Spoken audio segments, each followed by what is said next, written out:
Hi guys, welcome back to our YouTube channel. My name is Busa. My name is Mandisa. And we are partners in crime. So this is part 2 to last week's video on unequally yoked friendships. And yeah, we hope you guys enjoyed the video.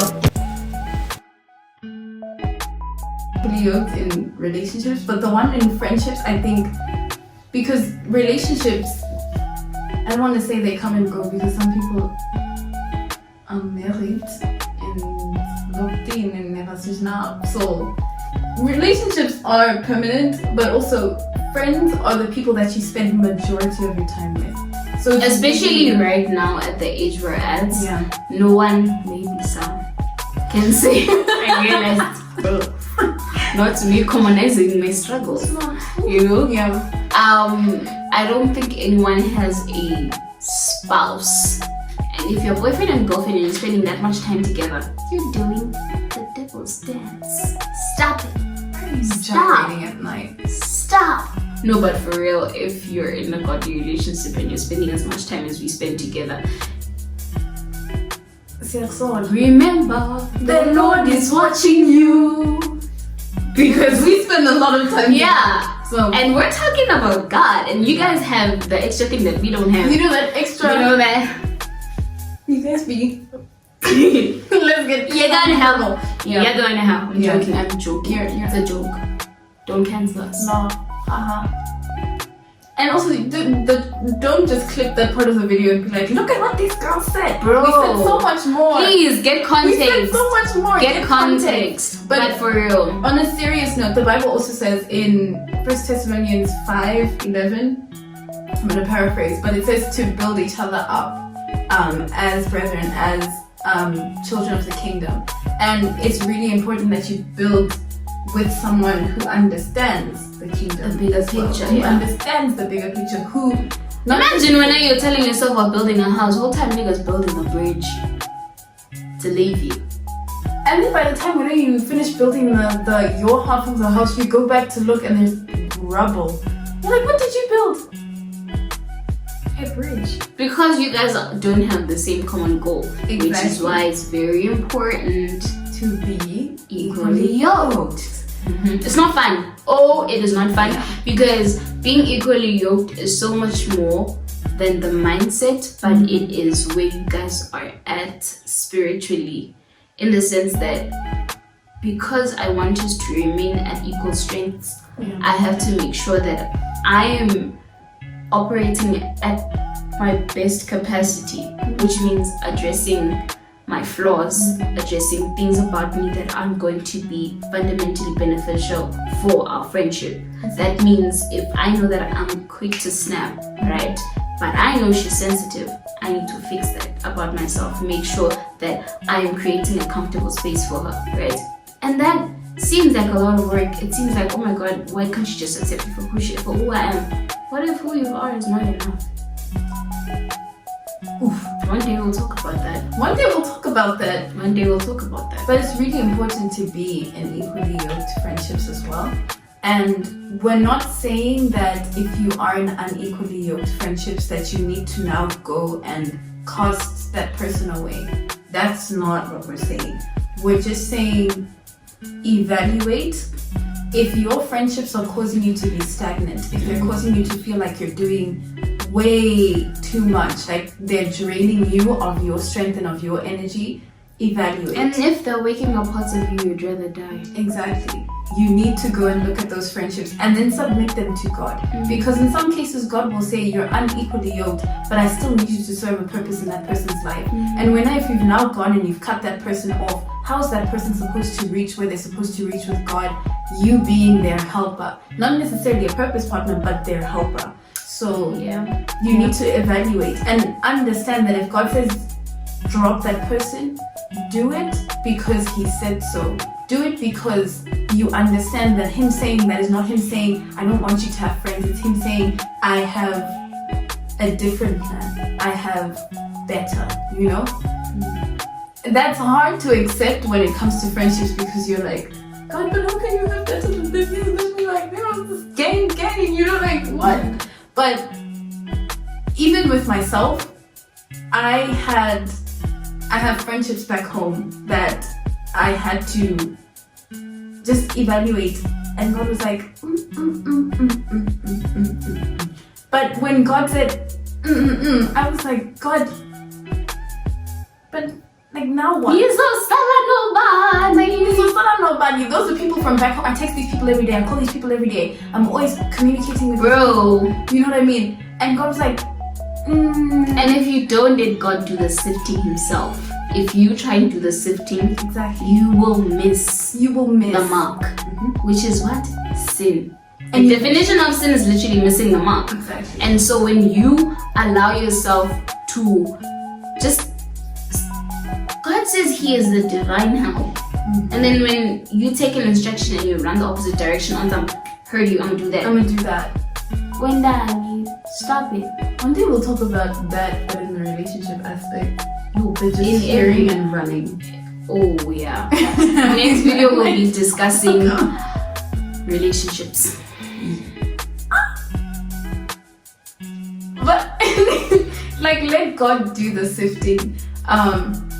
I also realized that sometimes God will say you're in an unequally yoked friendship, but I need to take you away for a while, and I can bring you back. But that requires submission, right? That requires so much submission. Submission and surrender, understanding that, hey, God loves me. He has good intentions for me.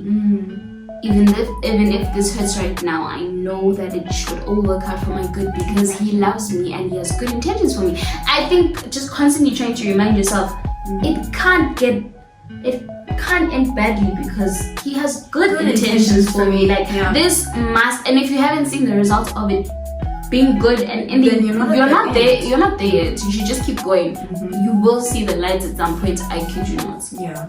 And like for me, I realized that the friendships that I let go of at home, it hurts because those are people that I came with from like back, you know? Back.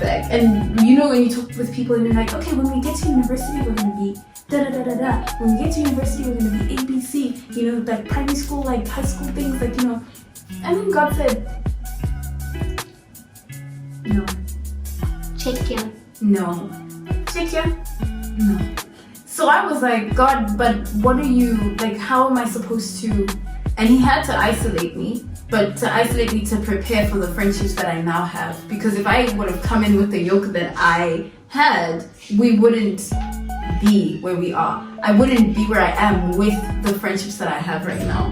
Because I would have been a completely, not incorrect, but not right version of myself. And it's so important to realize that you can't be Jesus. I will do that because I'm a very stubborn, hard-headed person. Like, I'm not the influencee, I am the influencer. Right? That's what I thought anyways. So for you to give me an opinion about something, a debate is gonna ensue, but we'll reach a discussion. I'm not that hard-headed, but I realized that sometimes I'm not Jesus, just because when you want to go out, and I'm gonna constantly use partying because at our age that's the common thing that strife. Everyone, let me say that, about, you know. So if you want to go party and I say no, let's stay in and do something wholesome, at some point you'll convince me to go partying because I will have to say we do everything that I like every day. So okay, and it's like now I'm compromising my values. I know it's wrong, but because I love you and you're my friend, I will do this wrong thing so that we can stay friends. We can stay friends, you know. And I realized I'm not Jesus because I cannot save you from yourself, and that happened when I had to let go of friendships where I felt like I was pulling the weight. I was the one, I was the moral compass for another person. That was very difficult for me to realize that I'm constantly telling you, what am I studying? So business meeting, get cyanide. Go on. I'm constantly telling you that the thing that you're doing isn't benefiting you or the next person, and you know, just trying to micromanage your life. And that was building certain traits.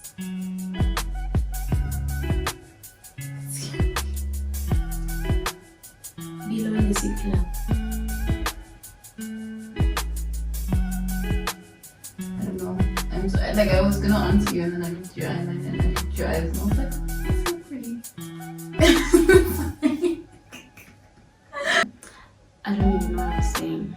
That it was building certain traits within yourself. It was building certain traits that I would later on have to deal with. Me not being able to take no for an answer. Babe, in this lifetime, you're gonna be that person. I learned the hard way. Like, stop it. Yes. You know, and me thinking I have to tell everyone how to be, essentially micromanaging and everything, but it's like that trait came from me being in friendships where I have to constantly look and observe and realize that I'm not happy with our current circumstances because they're compromising my moral compass. If that makes sense. That's why it's very important to be in an equally yoked friendship, because that's the only way you can be your total and authentic self. Yeah. In an equally yoked friendship, you never feel like you have to try and present a version of yourself that you're not. It's always just, I'm here as Busa. And Busa at every single phase of her being. Exactly. If she's happy today, she's Busa. If she's angry today, she's Busa. If she's upset today, she's Busa. She doesn't want to speak, she's Busa. There is no, who are you? Why are you acting like this? Just realizing that this person has different dimensions of who they want to be and accepting all those dimensions. That takes growth as well. It's not a click of a finger. Now I can just love you. No, some parts you will not like, but what is it called when you don't like it but you accept it? Tolerate? No, not tolerance is very bad. Tolerate. Does the Second Corinthians, the one that talks about love, does it one of the fruits of the spirit is tolerance? It's patience. Yeah, I think it's patience. Right, when you're patient with the next person because you realize they can't show up as their best all this time. You can't show up as your best all the time. So I think what we've discussed right now may be all over the place, but I just know that there's one person who needed to hear that, who needed to understand the conviction that they're feeling right now and understand why God is saying this friendship, no.